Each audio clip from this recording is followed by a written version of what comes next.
just us. It's not just us. It's not just the SNP, and I will not be shouted down. It's not just the SNP. On the last opinion poll, 72% of the people of Scotland want back into the European Union.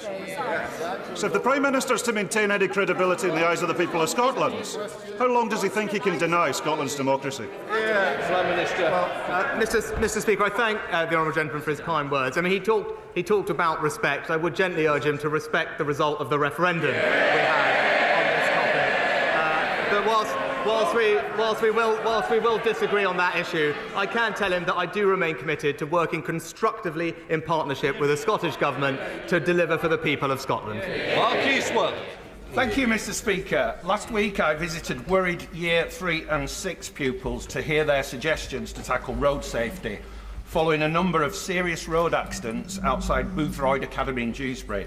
They suggested the council should do more to help, that their parents should walk them to school to reduce traffic, and that commuters should slow down. Would my right honourable friend agree with me and with them that we all have a part to play in ensuring road safety outside our schools? Can I say to my honourable friend, I think it's fantastic that he's engaging with his younger constituents at Boothroyd Academy on such an important issue, and I know they will welcome his commitment to supporting them. And I agree with him. There are various things we can do. There's an updated highway code which strengthens pedestrian access. Local authorities can introduce lower speed limits, and we're increasing the number of school streets which restrict motorised traffic at busy times. And I look forward to hearing progress on this issue from him. Stephen Kinnock. Thank you, Mr. Speaker. Yesterday, the Prime Minister stood on the steps of Downing Street and said that he wanted to restore trust. Yet in the past 24 hours, we've seen that he's prepared to shamelessly swap red boxes for political support. And there are real serious consequences to all this horse trading. So I'd like him to be clear on this point. Did he seek or receive any advice on security concerns about the Right Honourable Member for South Staffordshire before his appointment to the government yesterday, given that he was sacked in 2019 for leaking sensitive information relating to our national security? Prime Minister. Well, Mr. Speaker, he's talking about events that happened 4 years ago, and he's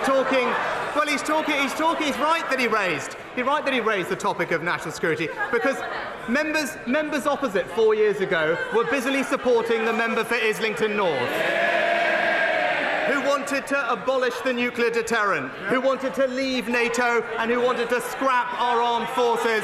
We won't take any lectures on national security, Mr. Speaker. Thank you, Mr. Speaker. I sincerely congratulate my right honourable friend and wish him every success. Over 3 years ago, my constituent Harry Dunn was killed in a tragic road accident, and I'd like to ask my right honourable friend to join me in congratulating Harry Dunn's family for the incredible campaign they've run for over 3 years, with huge support from all colleagues across the House on finally achieving justice for Harry. Well, I pay tribute to my right honourable friend for her role, and indeed the former Foreign Secretary as well, and indeed colleagues from all over the House for the part they've played in bringing about this outcome. My thoughts are obviously with the family, and I join in her sentiments that this is very welcome. Daisy Cooper. Thank you, Mr. Speaker. West Hertfordshire Hospital Trust in my area is still hoping to receive funds from the new hospitals programme, the same programme that is supposed to deliver the government's so-called 40 new hospitals. There's been a lot of speculation that the new Prime Minister and his Chancellor might seek to cut infrastructure projects. So can the Prime Minister confirm to me that my local hospital trust, as well as all of the other local hospital trusts that are set to benefit from the new hospitals programme, will in fact get that money? Yes or no? Well, Mr. Speaker, the Chancellor will set out our plans in the autumn statement shortly, but this is the government that put in place plans which will remain to significantly increase capital expenditure, and even though difficult decisions do need to be made, I think the country can rest assured that we will continue to invest in our future productivity and indeed invest in our public services like the NHS. Wendy Moore. Mr. Speaker, in my Aldridge Brown Hills constituency, we're at risk of 8,000 new homes being dumped in the constituency. Will my right honourable friend use the opportunity of this Prime Minister's question to reaffirm the government's commitment to protecting the Greenbelt and to adopting a really rigorous brownfield first policy. Well, can I say thank you to my honourable friend for her question? And I can give her that assurance. She's absolutely right. We must protect our green belt, and we are adopting a brownfield first strategy. I'm pleased we had a record number of new homes built in the last year, but it's important that we build those homes in the right places. Ruth Jones. Thank you, Mr. Speaker. Whilst welcoming the new Prime Minister to his place, we remember that law-breaking was the order of the day in Downing Street during the pandemic. We will never forget that this current Prime Minister was fined by the police for attending a birthday party hosted by his next-door neighbour. As both a witness and a participant to that law-breaking, if the Privileges Committee investigation into the former Prime Minister calls him to give evidence, will he fully cooperate? Minister. Mr. Speaker, of course, and I addressed these matters earlier this year. Vital fabricant. Mr. Speaker, you will know that I fought hard to bring back Boris. In '97, I campaigned for Kenneth Clarke and then for Michael Portillo. So I can't always get it right. But you know, I do know about the West Midlands. I know that the West Midlands Mayor very much welcomes the reappointment of the Levelling Up Secretary, and that he looks forward to working with our new Prime Minister. So may I just ask him, what is his vision for levelling up? Well, I thank my honourable friend for the question, and what I can say is our desire is to ensure that people, wherever they live in our fantastic country, have enormous pride in the place they call home and every opportunity to succeed. And you know what? It is the fantastic Mayor Andy Street who is delivering that for his constituents in the West Midlands. That completes questions.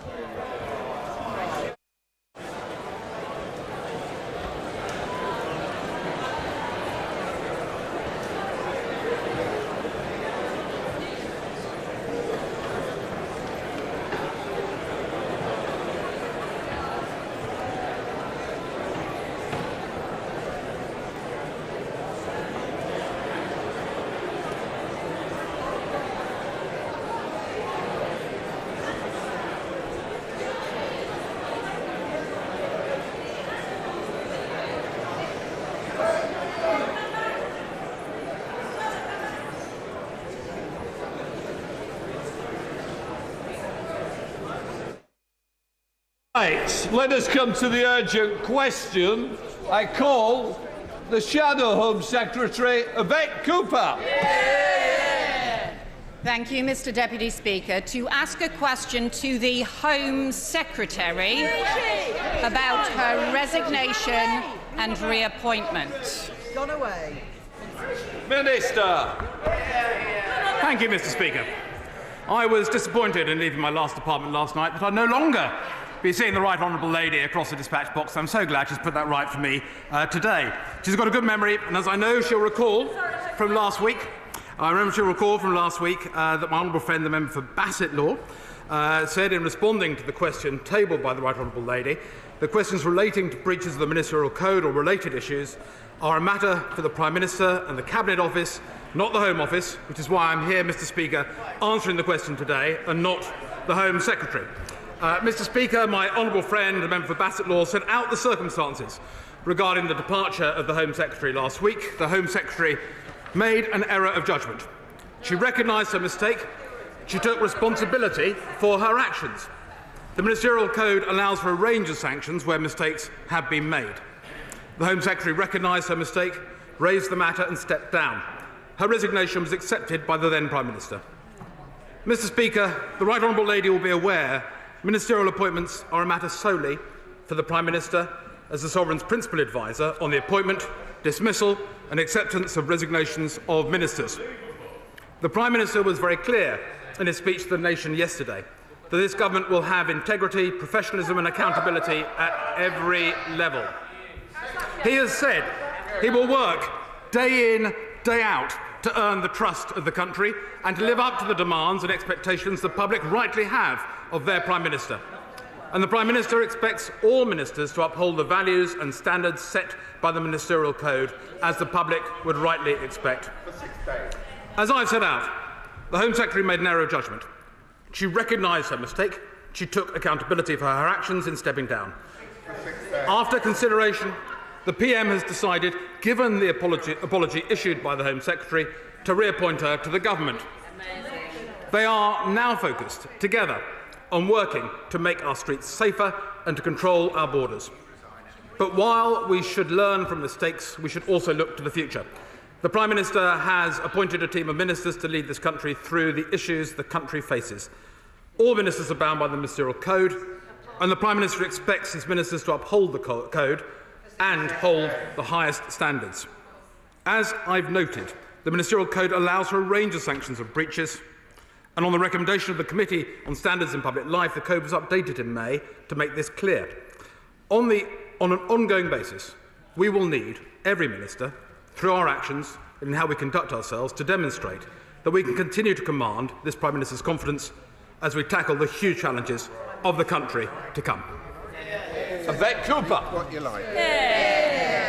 Thank you, Mr. Speaker. My questions are about security breaches and the protection of our national security. They are questions to the Home Secretary, who was here just 5 minutes ago and who left.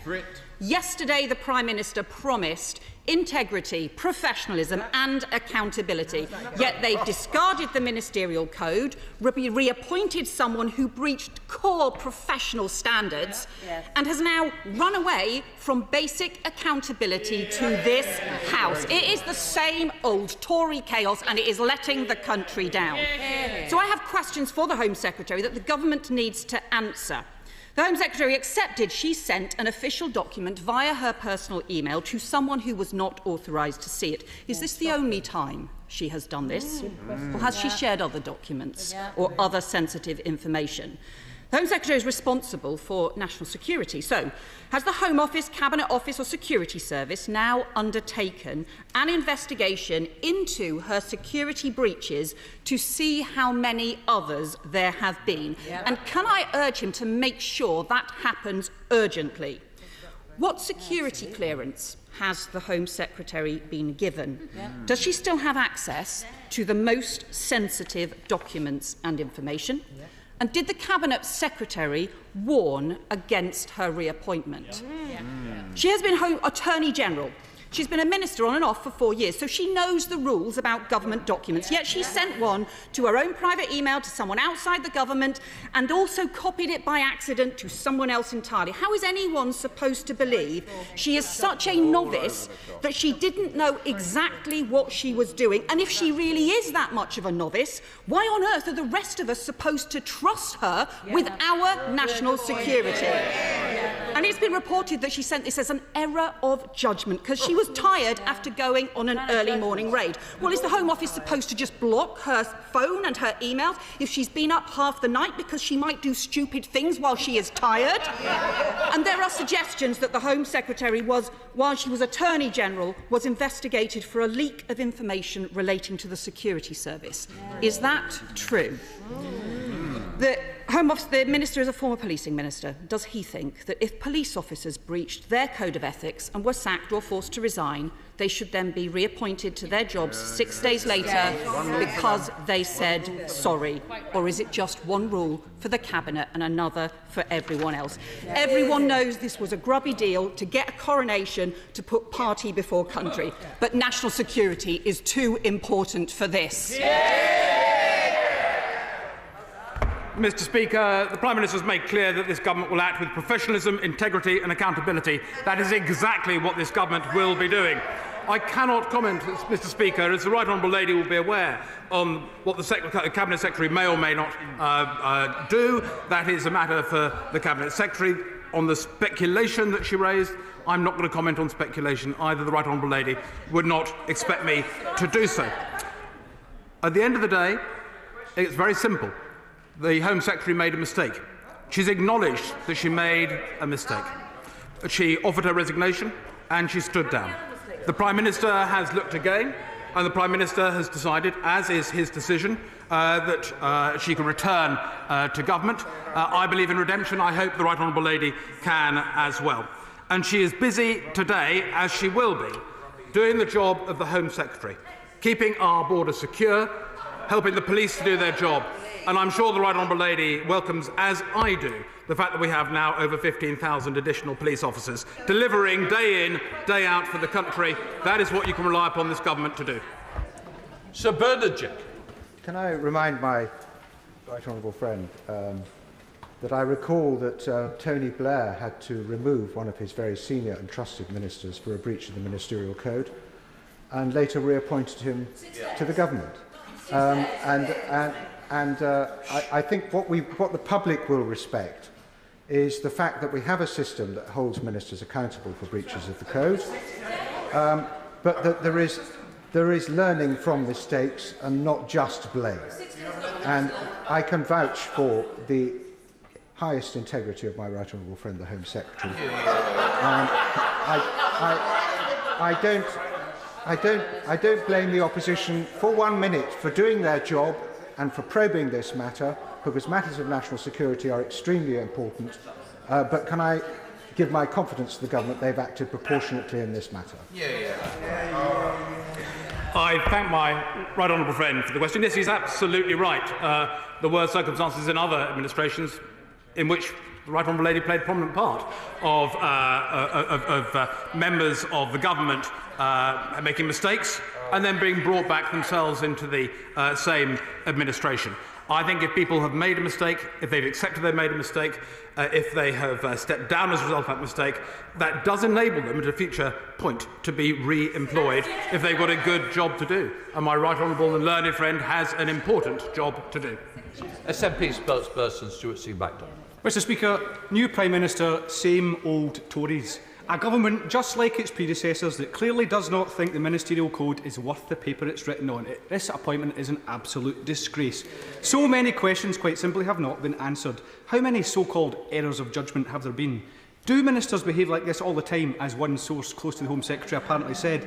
Did the Cabinet Office raise concerns prior to this particular breach? And who first alerted officials to that breach? Who is undertaking an inquiry? Will there finally be an independent ethics advisor? And isn't it shocking that there isn't one just now? But as the Minister acknowledged, Mr Speaker, the real question here is for the Prime Minister, because there are a million other reasons why the Home Secretary is unfit for office, from trashing the Office of Attorney General to her refugee bashing policies, from her trash talk of Benefit Street to advocating withdrawal from ECHR, from her anti-migration, anti-growth policies to being the last defender of tax cuts for the rich. And then there is a Rwanda dream. Mr Speaker, how can the Prime Minister ever talk again about integrity and compassion in politics after blatantly making an appointment in his own interest, but which is completely against everybody else's interests? Actions speak louder than words, Mr Speaker. Thank you, Mr Speaker. I have to reiterate my right honourable learned friend made a mistake. She acknowledged that. She stepped down and she's been reported. But the honourable gentleman does raise an important point, and I'm glad he has, about the independent adviser.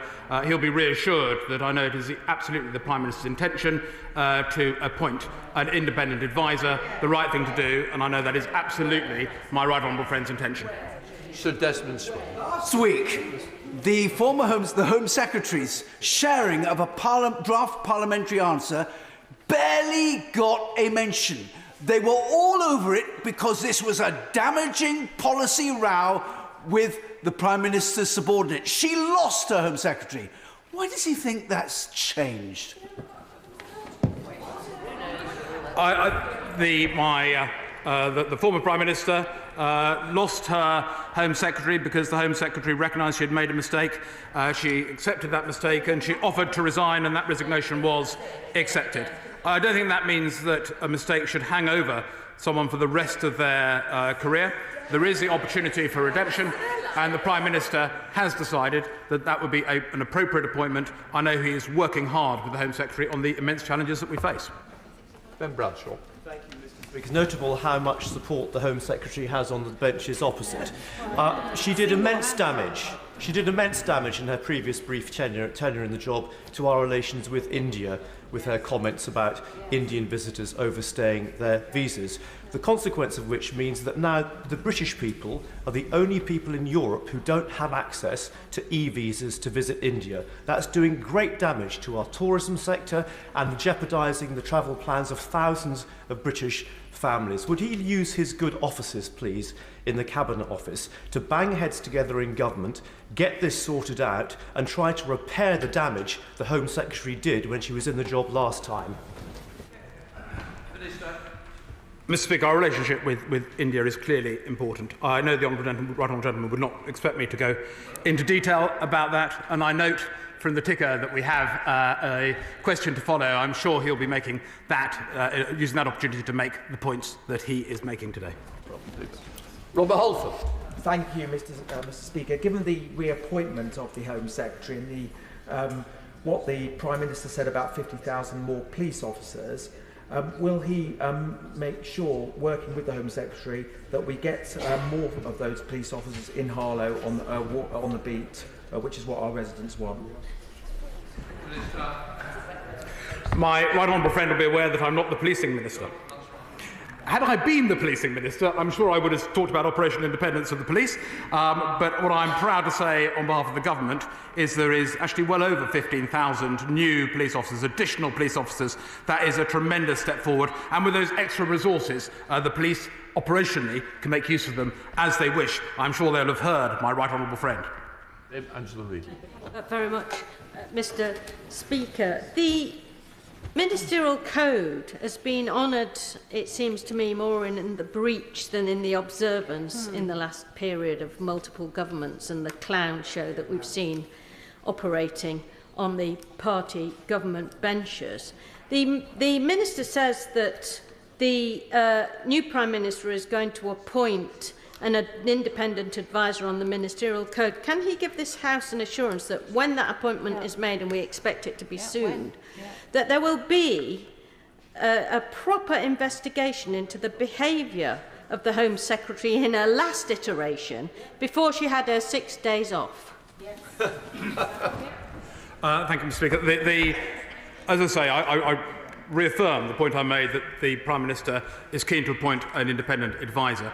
But I have to say events in the last administration would not be properly part of the remit of the new independent adviser. That was a matter that was dealt with under the previous administration, that we have a new administration, and the Home Secretary has been appointed to her post. Alistair Cummer. Appointment by this Prime Minister of a Home Secretary is not something relating to the previous administration, Mr. Speaker. If the Minister is correct in his assertion that there is nothing improper or inappropriate about this appointment, then surely it will be in the Prime Minister and his government's own interests to have the independent adviser on the ministerial code run the rule over it once he or she is appointed. Minister. Mr. Speaker, the right honourable gentleman, I don't think there's any mysteries here. The fact is that a mistake was made. The Home Secretary accepted she made a mistake. She accepted that. She informed the relevant parties, and her resignation was accepted.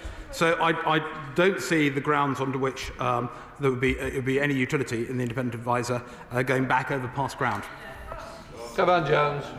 Can I ask the Minister, does the Home Secretary have full security clearance, including access to the most classified information? Minister. Mr. Speaker, I would not be able to comment on any matters of security. That's not a no. I would only. The right honourable gentleman knows me well. He knows that I would not say anything in front of this House that I don't know. So I do not know what the security clearance is of the Home Secretary. What I do know is that the Home Secretary is in the Home Office doing her job, acting as Home Secretary, doing the right things we need to keep our borders secure, and that includes all aspects of counter-terrorism and the full remit of the role of the Home Secretary. Samuel Wilson. Mr. Speaker. Can I congratulate the Home Secretary on her appointment and wish her well in a very difficult job.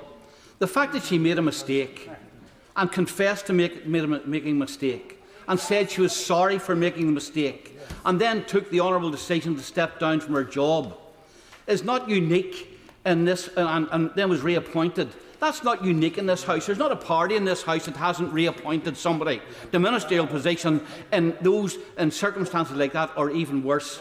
I think that the real judgment we'll make on the Home Secretary will be whether or not she tackles crime in our streets. Does she deal with those protesters who are defacing our artworks and disrupting our streets? And does she take on the criminal gangs who are ruthlessly exploiting those desperate immigrants who are trying to get into our country?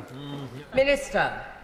I thank the honourable gentleman for his characteristically fresh approach, because a lot of people, I think, in this House could remember the fact that many people have been appointed within their respective parties who've made mistakes, who've accepted those mistakes, and who are prepared to make a fresh start. And I thank him for his openness in saying that and reminding us that that is the case across this House. And I agree, the real challenges are the challenges that face this country in the years ahead, and the Home Secretary is hard at work getting on with it. Dame Diana Johnson. Thank you, Madam Deputy Speaker. The Minister has talked a lot about accountability today, and the Home Affairs Select Committee has an important role in scrutinising and questioning the Home Secretary and her policies. We haven't been able to do that since, I think, February the 2nd of this year. And in terms of accountability and making this place work properly, we need Home Secretaries and Ministers to come before the Home Affairs Select Committee. So can the Minister just confirm that the Home Secretary, as she now is, back, she will appear before the Home Affairs Select Committee, as will all her ministers, because this morning we heard some very disturbing evidence about the chaos that currently exists within the immigration system in this country. Minister. Madam Deputy Speaker, I clearly can't make commitments on behalf of my fellow ministers, but it's a long-established practice of this House that ministers make themselves available, and I've got no doubt that my ministerial colleagues will be very, very aware of that. Andy Slaughter. Thank you very much, Madam Deputy Speaker. The Minister's defence of the Home Secretary reminds me of the old saying, the louder he talked of his honour, the faster we counted our spoons. But can he tell me, given the Prime Minister said a few moments ago that the Right Honourable for South Staffordshire was reappointed to the Cabinet despite his leaking of confidential data, because that was 4 years ago. This is 6 days ago. What's the minimum period for punishment now, or for rehabilitation, for breach of the ministerial code? Minister. I'm sure the honourable gentleman understands that if people have made a mistake and accept they've made a mistake, then a Prime Minister is entitled to look again, to re-evaluate what the circumstances were and decide whether or not it would be appropriate for a person to serve in office. And that may be the case after a few days, or after a few months, or after a few years. The question is on the circumstances of the case. And in these circumstances, in the circumstances of my right honourable learned friend, the Prime Minister has chosen to invite her back into the government. Hal Williams. Thank you, Madam Deputy Speaker. Is there a published tariff for offending Cabinet Ministers, possibly a period of restorative justice, remission for good behaviour, perhaps even probation options, or is it just a matter of political convenience? Minister. Well, it does, Madam Deputy Speaker, depend on the circumstances of the time. And it's very important, if someone says that they made a mistake, that the mistake they've made is looked at in the context of the ministerial code, and that has a range of sanctions. And I think we all know in this House that we serve, and we do our utmost, and actually to admit to a mistake, to have that recognised and have that sanction is in itself a serious matter, as I'm sure the honourable gentleman would agree. Dame Meg Hillier. Thank you, Madam Deputy Speaker. We all know mistakes happen, but, Madam Deputy Speaker, the Minister talks about though it's a junior member of staff who's made an inadvertent clerical error. This was the Home Secretary who released secret information through a personal email address. It suggests a pattern of behaviour that she thinks it's okay to snap on her phone and do that at 4 in the morning and make this atrocious mistake. This is much more serious than the Minister is trying to paint it. I had the privilege of serving in this Home Office. It would never have happened under previous governments. Will the Minister not demean himself any further and recognised honestly to this House that this is in a different scale than the way he's trying to present it. Yeah. Minister. I'm not certain if I'm trying to present it in any way, Madam Deputy Speaker, other than the facts that we know, and they are contained within the resignation letter of my right honourable learned friend, who set out that she had made a mistake and she apologised for the mistake that she had made. And clearly the Prime Minister has taken a view. The Home Secretary has returned to government and has a task ahead of her. Tahir Ali. Thank you, Madam Deputy Speaker. Would the Minister confirm under this Prime Minister, and who knows how long he's going to be in the office for, that the Ministerial Code will be updated to say as long as you acknowledge and recognise your mistake, that you can be reappointed immediately? The Ministerial Code was last updated in May of this year. I very much doubt there's any further update likely to come. The Ministerial Code ensured that it did say, we made it clear after a recommendation from the Committee for Standards in Public Life, that it's not the case that every single breach of the Ministerial Code should result in a resignation or dismissal, that there are appropriate measures that need to be put in place depending on the circumstances of the case. Wendy Chamberlain. Thank you, Madam Deputy Speaker. In other workplaces, when somebody returns to work following a data breach, inadvertent or otherwise, there is a risk assessment carried out. So can I ask what risk assessment is the Home Office carrying out to ensure these things don't happen again? And indeed, what assurances is the Home Secretary giving to ensure that she does not engage in this behaviour again? Minister. Look, I'm